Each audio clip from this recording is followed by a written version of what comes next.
कि जिसकी कृपा दृष्टि से आज हमको यह पर्यूषण मिला है, यह जिन कुल में उत्पन्न होने का बहुमूल्य अवसर मिला है, तो अपनी वाणी को उस परम परमात्मा की स्तुति से पवित्र कीजिए। निज चेतन ही सुख का द्वारा, पर की आशा को छोड़ो।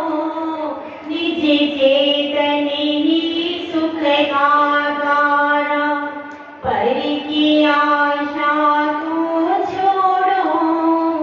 धारो उत्तम ब्रह्मचर्य को, सारे जगत से मुख मोड़ो। निज चेतन ही सुख का द्वारा, माता बहन सुता को जानो, मन को नहीं भटकने दो। शक्ति तुम्हारी बढ़ जाएगी, स्वामी ही जो परिणति हो। ब्रह्म की चर्या में रम करके, मोक्ष महल की ओर चलो। निज चेतन ही सुख का द्वारा, पर की आशा को छोड़ो। धारो उत्तम ब्रह्मचर्य को, सारे जगत से मुख मोड़ो। निज चेतन ही सुख का द्वारा। जय बोलिए 1008 बेड़वा वाले आदिनाथ भगवान की। कैसे कैसे हाथ उठाते थे, सबको मोक्ष में जाना है कि नहीं जाना, तो अपने हाथ उठा करके उस प्रभु से कहिए, ऊपर बैठे सिद्धि शिला में, तो उनको पता तो चलेगा कि इधर से सिग्नल सीधा ऊपर गया है। तो अपने दोनों हाथ उठाइए और प्रभु से कहिए कि हमें भी अपने दरबार में बुला लो। सिद्धों के दरबार में किस किसको जाना भैया, हमको भी बुला लो भगवान। सिद्धों के दरबार में जिसके हाथ ऊपर उठे रहेंगे, उसी का सबसे पहले वहां पर एडमिशन हो जाएगा। ठीक है, तो सब अपने अपने हाथ उठा करके बोल दीजिए श्री शाश्वत सुख के लिए जय बोलिए। 1008 देवी बेड़वा वाले आदिनाथ भगवान की, 1008 मूलायक नेमिनाथ भगवान की, परम पूज्य आचार्य श्री आदि सागर जी महाराज की, परम पूज्य आचार्य श्री महावीर कीर्ति महाराज की, परम पूज्य आचार्य श्री विमल सागर महाराज की, परम पूज्य आचार्य श्री तपस्वी सम्राट सन्मति सागर महाराज की, परम पूज्य वात्सल्य सम्राट अध्यात्म योगी दिव्य तपस्वी आचार्य गुरु सुंदर सागर महाराज की, जिनवाणी माता की।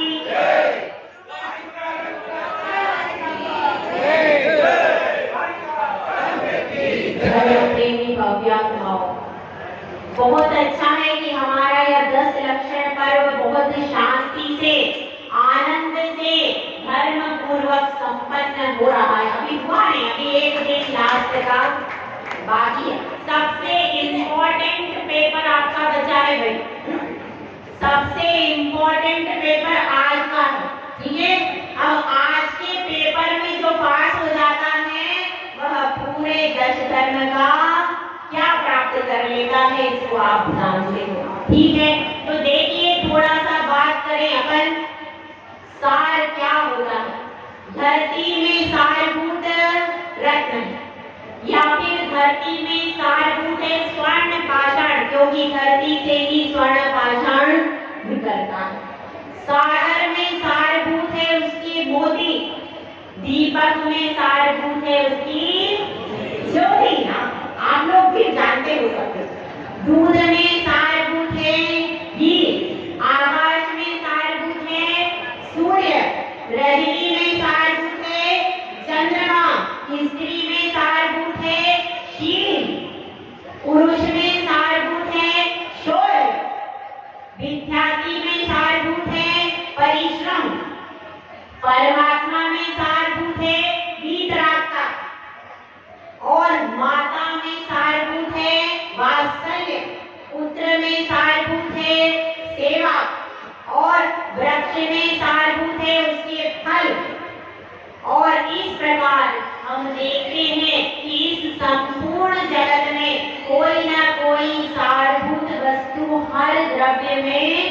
विद्यमान है। इसी तरह से आज बहुत सिंपल प्रश्न है भाई, आज कोई उलझने वाला 9 दिन तक आपको उलझ के सुलझा दिया।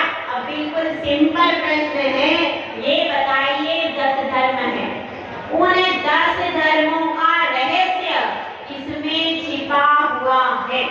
यह क्वेश्चन का आंसर देना है। हाँ, पहले स्त्रियां बताएं, बहुत सरल आंसर। हाँ चलिए बताइए, 10 धर्मों का रहस्य किसमें है, बताइए। क्या? ब्रह्मचर्य। हाँ ठीक है, आंसर तो आई गया, इधर से भी आई होनी है, सिर तो हिल गया मेरे। क्या आंसर है? बहुत अच्छा आंसर है। 10 धर्मों का सार अगर किसी धर्म में छुपा है तो वह धर्म है ब्रह्मचर्य धर्म, क्योंकि जिसने ब्रह्मचर्य को धारण कर लिया उसमें क्षमा भी आ गई, उसमें क्षमा भी आ गई, उसमें मार्जव भी आ गया, आर्जव भी आ गया, सत्य भी आ गया, शौच भी आ गया, संयम, सत्य, संयम, तप, त्याग, आकिंचन, सब कुछ उसमें समाहित हो जाता है। इसलिए ब्रह्मचर्य क्या कहा है? आकिंचन ब्रह्मचर्य धर्म दश सार है, यदि कहा गया है।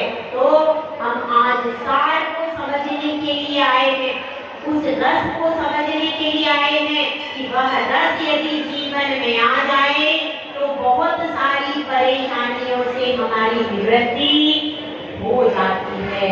ब्रह्मचर्य सारे व्रतों में सर्वश्रेष्ठ है। जो जितने भी व्रत हैं उन सारे व्रतों में यदि आपने 80 धारा व्रत इस ब्रह्मचर्य को अंगीकार कर लिया तो आप लोग पूज्य हो जाते हैं, क्योंकि कितने ही आपने व्रत धारण किए लेकिन ब्रह्मचर्य को धारण जब तक नहीं किया तब तक लोग पूज्यता हासिल नहीं होगी।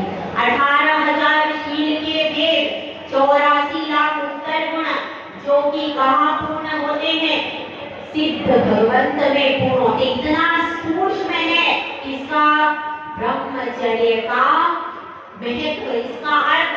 तो अपन सबसे पहले देखते हैं कि कैसे एक मिट्टी ब्रह्मचर्य पूज्यता की तरफ पहुंचती है।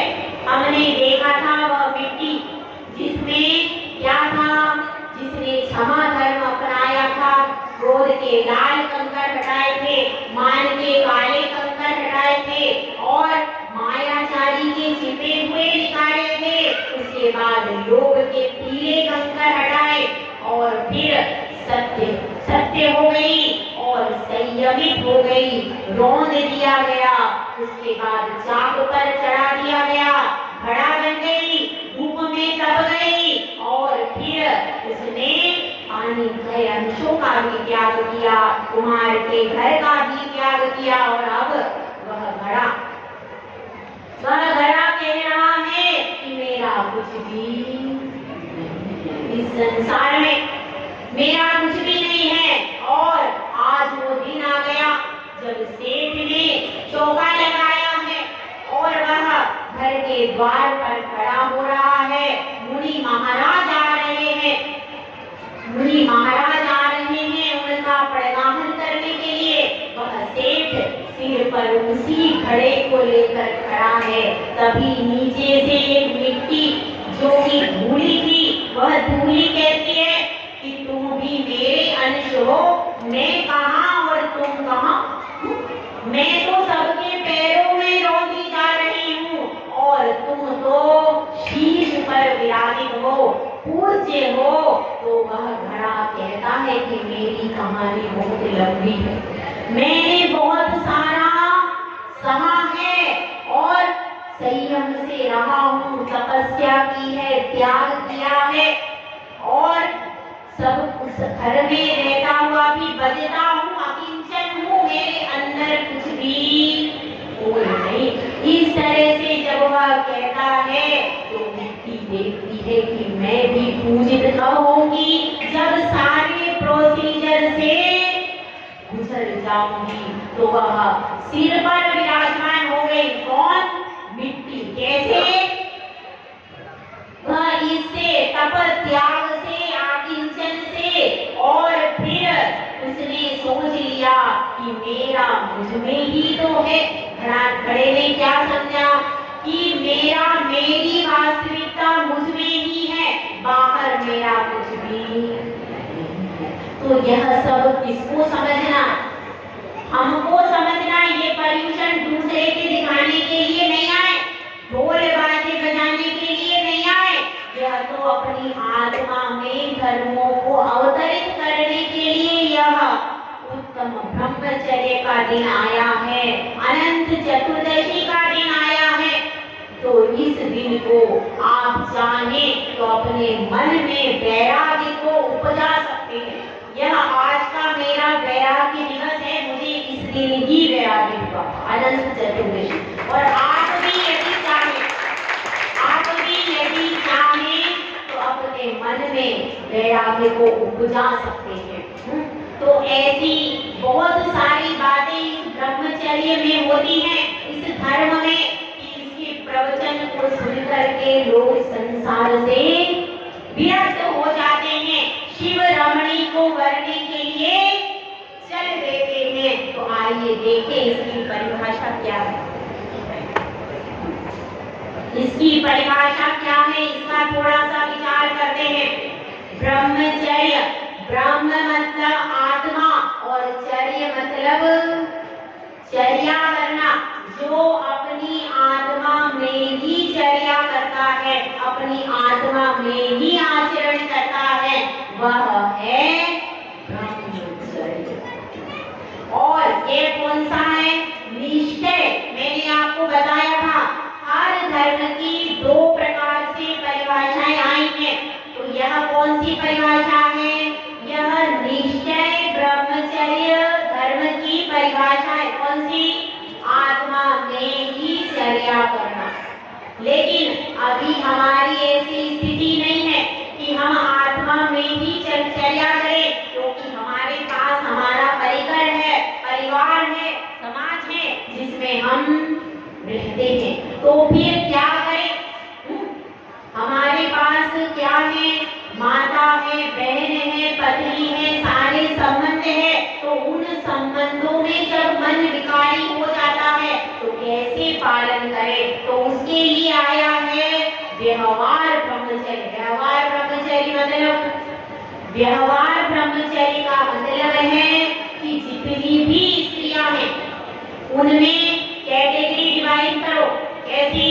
कि जो अपने से बड़ी स्त्रियां हैं उनको पूज्य माता श्री का सम्मान दो, माता के समान मानो। और जो बराबर की हैं उनको बहन के तुल्य मानो। जो छोटी हैं उनको क्या मानो? पुत्री की तरह मानो। और इसी प्रकार से महिलाओं के लिए भी ऐसा नहीं है कि खाली नहीं तो कह देते बस स्त्री स्त्री माता बहन सुता, पर ऐसा नहीं है। महिलाओं के लिए भी है, ऐसा नहीं है कि अकेले उनके लिए कंडीशन, आपके लिए भी है। आपके लिए भी है कि जो बड़े पुरुष हैं उनको पिता तुल्य मानो, जो बराबर के हैं उनको भाई तुल्य, और जो छोटे हैं उनको पुत्र के समान मान करके अपनी दृष्टि में पवित्रता लेकर के आओ। यदि दृष्टि की पवित्रता, क्योंकि मन बिगड़ने का प्रारंभ दृष्टि से ही हुआ। यदि आपने दृष्टि में पवित्रता धारण कर ली तो आपको आगे आपके कदम अब्रह्म की तरफ जाएंगे ही नहीं, क्योंकि शुरुआत दृष्टि से ही होती है। आप जब देखते हो उसके बाद ही मन में विकारी भाव आना प्रारंभ होते हैं। यदि हमारी दृष्टि पवित्र है, यदि हम देख रहे हैं सामने से बहुत सुंदर स्त्री आई, लेकिन हमने मान लिया यह हमारी बहन के समान है, तो आप कितना ही उसको देखेंगे, विकार नहीं आए। इसलिए सबसे पहले ब्रह्मचर्य की पहली शर्त है दृष्टि को पवित्र बनाओ। जिसने अपनी दृष्टि को पवित्र बना लिया उसकी सृष्टि भी पवित्र हो जाती है। क्योंकि कहा जाता है जैसी दृष्टि वैसी सृष्टि। यदि आपकी दृष्टि में पवित्रता है तो आपको कैसा दिखाई देगा? तो आप समस्त स्त्रियों को माता बहन सुधा के समान ही मानोगे। फिर आप उसको घंटे भर भी देख रहे हैं तो भी उससे कभी आपका व्रत खंडित नहीं होगा। तो 3 चीजें, पहला है ब्रह्मचर्यानुव्रत, दूसरा है ब्रह्मचर्य महाव्रत और तीसरा क्या है? तीसरा है उत्तम ब्रह्मचर्य धर्म। 3 चीजें। इन 3 चीजों को हम समझने का प्रयास करेंगे। ब्रह्मचर्यानुव्रत का अर्थ क्या है? ब्रह्मचर्यानुव्रत का अर्थ है स्वदार संतोष व्रत। जिनका विवाह हो चुका, जिनका विवाह हो चुका है वह यह नियम करते हैं कि हम अपनी पत्नी के अतिरिक्त किसी और पर कभी भी कुदृष्टि नहीं डालेंगे। यह क्या है? यह है ब्रह्मचर्यानुव्रत। इसको कहते हैं, इसको स्वदार संतोष व्रत भी कहते हैं। तो यह आप सब चाहें तो नियम इसका कर सकते हैं। इसका कि जिनका विवाह हो गया है उनके पति के अतिरिक्त अब हमारा बाकी का संपूर्ण त्याग है, ऐसा नियम सब कर सकते हैं जिनका विवाह हो गया। और जिनका विवाह नहीं हुआ उनको क्या करना चाहिए? तो उनके लिए भी नियम है कि जब तक हमारा विवाह संबंध नहीं हो जाता, जब तक हमारा विदाई समारोह नहीं हो जाता, तब तक के लिए हम ब्रह्मचर्य का पालन करें। ऐसा नियम ले सकते हैं जो अविवाहित है। और ब्रह्मचर्य का मतलब ये नहीं है कि उनके लिए कोई कठिन चीजें हो जाएंगी। जैसे आप घर में रह रहे हो वैसे रहो, लेकिन अपनी दृष्टि में विकार। मेन है दृष्टि में विकार नहीं आया। पहले दृष्टि में विकार आता है, फिर आपकी काया में विकार आता है, मन में विकार आता है। तो इसलिए अपने मन में जब पहले आपने दृष्टि से देखा, उसके बाद मन में विचार आया, तो तुरंत अपनी दृष्टि को संभाल लेना, तुरंत अपने मन को समझा लेना और उसको माता के रूप में, पिता के रूप में नमन करके जो धारण करता है वह कौन है? वह व्यवहार से ब्रह्मचारी है। और उत्तम ब्रह्मचर्य को धारण तो कौन करते हैं? अरहंत और सिद्ध प्रभु, क्योंकि उनके मन में राग द्वेष के समस्त विकल्प नष्ट हो गए हैं। स्त्री वेद और नपुंसक वेद यह 9वें गुण स्थान तक रहते। इतना विकट मामला है। तो इसलिए हम यदि चाहें, और ब्रह्मचर्य बहुत सरल है, उसमें कुछ परेशानी नहीं। आप दिन में 50 बार खा लो, कोई परेशानी नहीं। लेकिन ऐसे पदार्थ नहीं खाना जिनको खाने से मन में विकार आ जाए, ये ध्यान रखना। जिन वस्तुओं को खाने से आपके मन में दुर्भावना आती हो, उस वस्तु को नहीं खाना। उसमें ऐसा नहीं है कि आपने व्रत ले लिया तो आपको एक ही बार खाना पड़ेगा। खाने पीने का ब्रह्मचर्य से कोई संबंध नहीं। सिर्फ इतना बताया है, ब्रह्मचर्य रस त्याग, गरिष्ठ भोजन जो कि पचता नहीं है, जिससे आपकी इंद्रियां चंचल होती हैं, और इष्ट भोजन का अत्यधिक मात्रा में सेवन नहीं करना, यह बताया है। लेकिन अगर कोई कमजोर है, ज्यादा नियम नहीं कर पाता है, तो वह 4 बार भी भोजन कर लेता है, तो उसमें कोई दोष नहीं। इस चीज को समझ लीजिए, बहुत सरल है। और जो मर्यादा है, मर्यादा के अंदर यदि रहते हैं तो हम योग के पूज्य बनते हैं। तो अब अपनी बात चल रही है, क्या बात चल रही है कि ब्रह्मचर्य व्रत को आपने समझ लिया, ब्रह्मचर्यानुव्रत। उसके बाद बात चल रही प्रतिमाधारी। तो प्रतिमाधारी का व्रतकालिक अनुमोदना से भी त्याग हो जाता है। किसका? ब्रह्मचर्य का। वह शादी के लिए भी अनुमति नहीं दे सकता। वो 7 प्रतिमाधारी की बात हो रही। 7 प्रतिमाधारी शादी विवाह के लिए भी अनुमति आदि नहीं देगा। किसको? बाहर के लोगों को। अपने घर में जो उसके आश्रित हैं उनका करा सकता है, लेकिन जो बाहर के लोग हैं उनका संबंध नहीं कराएगा। इसका ध्यान रखना। और प्रतिमा में क्या होगा? आपका मन वचन काय कृत अनुमोदना से क्या होगा? इसी प्रकार प्रतिमा तुल्य ही महाव्रत है, उसमें भी सब प्रकार का त्याग हो जाता है कि किसी भी प्रकार से अपने मन में मलिनता न लेकर के आए। और ब्रह्मचर्य धर्म क्या है?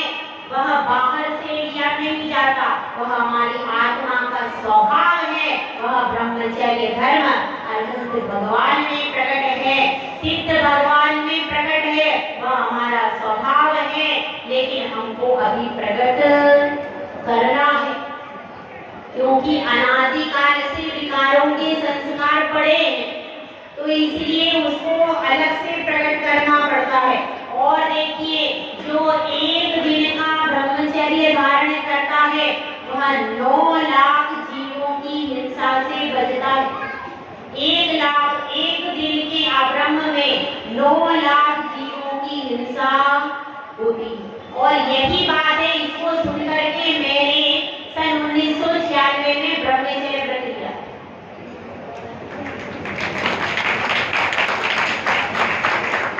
कि मुझे कोई भी जीव हिंसा नहीं करना, ये उसका लक्ष्य। तो आप भी विचार कीजिए, 9 लाख जीवों की हिंसा हो रही है, कितना पाप उसका चल रहा है, इसका विचार कीजिए। हम क्यों ऐसी हिंसा करें? और घर में भी रह रहे हैं तो वहां पर भी कुछ दिन का ब्रह्मचर्य लेकर के रहे, विवाह के बाद भी 10 दिन का, 15 दिन का कुछ लोग ब्रह्मचर्य रहते हैं। और फिर अष्टानिका में 10 लक्षण में, इसमें तो अष्टमी चतुर्दशी में, इनमें तो कम से कम ब्रह्मचर्य पालन करना ही चाहिए। काम कौन कौन सा? सबसे पहले 10 लक्षण, अष्टानिका, तीनों अष्टानिका, दोनों 10 लक्षण, 10 लक्षण भी 3 है, ठीक है, तीनों 10 लक्षण और तीनों अष्टानिका, अष्टमी और चतुर्दशी। यह तो एक सामान्य श्रावक को भी इसमें ब्रह्मचर्य धारण करना चाहिए। और जो साधना में आगे बढ़ना चाहते हैं उनको तो 10 दिन का, 20 दिन का, 15 दिन का ब्रह्मचर्य पालन करके अपने आप को इस जीव हिंसा से बचाने का प्रयास करना चाहिए। देखिए, शील की बहुत महिमा है। आज हमारे जैन समाज में बेटियां कम क्यों हो गई? इसका सबसे बड़ा कारण है कि शील की रक्षा नहीं हो पा रही। जो हमारा मूल सिद्धांत था स्त्रियों का कि हम मर जाएंगे, मिट जाएंगे, लेकिन शील को नहीं छोड़ेंगे, वह मूल सिद्धांत हमारा लोप हो गया। हमने बच्चों को जन्म से उस मूल सिद्धांत की शिक्षाएं नहीं दी। बच्चियों को बचपन से सिखा दिया जाता है क्या? कि शील की रक्षा करनी है आपको सबसे पहले, उसके बाद कुछ करो अथवा ना करो। तो वह स्त्री शील के लिए हर समय कोशिश करती थी। और देखिए, इतने इतिहास में व्यक्ति हो गए, एक सुर सुंदरी थी। उस सुर सुंदरी के बचपन में ही उसने अपने स्कूल में पढ़ती थी, तभी उसका विवाह हो गया था। और तब उसका विवाह भी उसी विवाहित पुरुष से हो गया। अब उसने 7 कोड़े उसके पल्ले में बांध दी और उसको एक द्वीप में छोड़कर चला गया। वह इतनी परेशान हुई, सर्वांग सुंदरी राजकुमारी इतनी परेशान हुई, 2 बार समुद्र में कूद गई, लेकिन उसने अपने शील को बेचना स्वीकार। ऐसी प्रथा होती थी। और देखिए, जैन धर्म से बाहर जाते हैं, रानी पद्मिनी, उसने कह दिया था मेरे पति के अलावा और कोई मुझे कहा, दर्पण में रूप दिखा दो, मैं उसका दर्पण में रूप देख करके ही तृप्त हो जाऊंगा। तो मानसेन ने कहा, मजबूर होकर के दर्पण में जैसे ही रूप दिखाया, अलाउद्दीन खिलजी ने कहा, इससे सुंदर नारी तो पूरे जगत में नहीं है, और उसने चढ़ाई कर दी। चढ़ाई कर दी तो उस रानी पद्मिनी ने, वह जैन नहीं थी भाई, हिंदू थी, लेकिन उसने अपने शील की रक्षा के लिए जोहर कर लिया। जोहर का मतलब आपको पता है? जोहर का मतलब होता है आग लगा लेते हैं और सारी रानियां, सारी महिलाएं उस महल की अग्नि में अपने आप को स्वाहा कर देती हैं। वह जोहर कर लिया। लेकिन उस दूसरे सम्राट जब आता है तो उसको उस महल में केवल मुट्ठी भर राख मिलती है, उसको कुछ भी नहीं मिलती। ऐसी ऐसी वीरांगनाएं भी हैं हमारे इतिहास में, और आज हम शील के सौंदर्य को खोते जा रहे हैं। यह हमारी बहुत बड़ी विडंबना है। आज देखिए, कोई जैन बेटी कहीं पर उसके टुकड़े हो जाए, कितनी शर्मनाक स्थिति है। यह ऐसी स्थिति क्यों हुई? यदि उसने शील के पालन का संकल्प लिया होता तो ऐसी स्थिति नहीं होती। हमको भी ध्यान रखना है।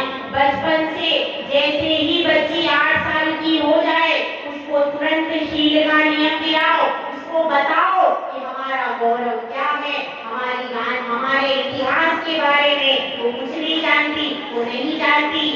सुंदरी कौन थी बताओ, आप में से कोई जानती है? कोई नहीं जानती, वह नहीं जानती। रानी सेना कौन थी? सीता का क्या चरित्र था, वह कुछ भी नहीं जानती। तो अपने बच्चों को बचपन से सारे शील की बातों को बताना चाहिए। देखिए, और अब हमें सिर्फ इतना बता रहे हैं कि ब्रह्मचर्य व्रत पालन करने से क्या लाभ होते। सबसे पहले ब्रह्मचर्य का पालन करने से शक्ति की रक्षा होती है। 1 महीने जो शक्ति होती है वह अब्रह्म में स्खलित हो जाती है, इसलिए उस शक्ति की शरीर में रक्षा होती है, उत्तम स्वास्थ्य होता है, समाज में सम्मान होता है। तो इस प्रकार से आप सब अपना मन पवित्र कीजिए। अब आज एक घोषणा और कर दूं। आपने संगीतकार कुलदीप जी को सुना है कि नहीं? सबको कैसा लगा? मैं आप सबसे पूछ रही हूँ, बताइए।